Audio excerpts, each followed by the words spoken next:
Unmetal is a story about a soldier that was arrested for a crime that he did not commit. You're under arrest for a crime you didn't commit.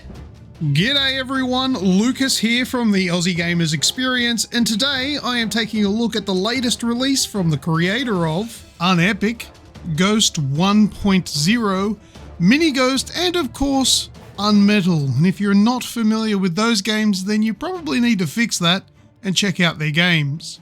Unmetal is to Metal Gear, just as Scary Movie is to Scream.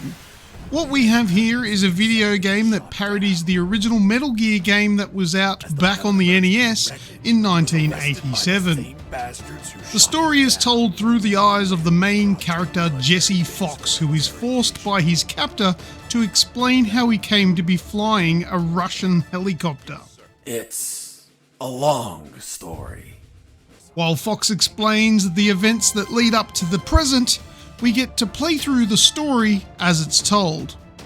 On occasion, witnessing in real time the whacked out issues that can be associated with the mistakes of memory. I reached a special place where I found something. What, Mr. Fox? What was it?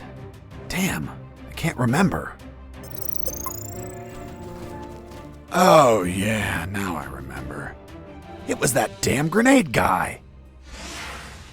The gameplay heavily resembles the original Metal Gear game with a 2D top-down action gameplay style that may appear to be outdated by a couple of decades, but it still manages to inject gameplay elements that just weren't available back in the 80s. For example, some sections of the game will offer the player a choice to influence how the scene actually took place. Fox's memory of what actually happened is sometimes misguided, and you can assist with that by choosing what happens next. Usually these choices are just guesswork rather than a decision based on rational thinking. And that thing had tentacles? Well, now that you mention it. It had 24 tentacles.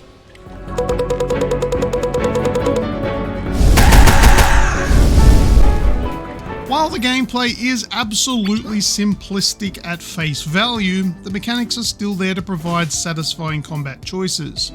You can punch enemies until they pass out, and you can use chloroform to subdue them silently.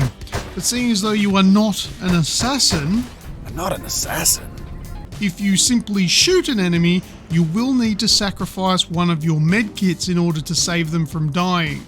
Otherwise, it's game over. Unmetal could have easily been just another indie title that would have been a decent enough playthrough, but would have ultimately faded away into the plethora of old school looking games that get released on the daily. However, Unmetal has taken a classic video game in Metal Gear and injected stylized humor into almost every single aspect of the game. Unmetal may resemble the original Metal Gear game, but it pulls no punches and takes aim at the whole Metal Gear and Metal Gear Solid series, and as a result, the laughs are continuous. Unmetal manages to stay fresh throughout its 8 to 10 hour campaign and keeps the innovation coming to keep the gameplay fun as well as the unfolding story. Well, that's all I have for today, so thank you very much for watching this video all the way to the end. If you want to see more, be sure to click the like and subscribe buttons. There's plenty of Aussie content on this channel, including a very long-running podcast from myself and the AgeXP team. That's all from me. Until next time, I am Lucas, and I will see ya! Where are you from, boy? From Minnesota, sir. Minnesota? Only two things come out of Minnesota. Men and soda. I don't see you bubbling, so you must be a min. What's a min, sir? Do I look like a scientist to you, pissant? Sir, no, sir. You're not worth an Urban Dictionary entry, shit stain.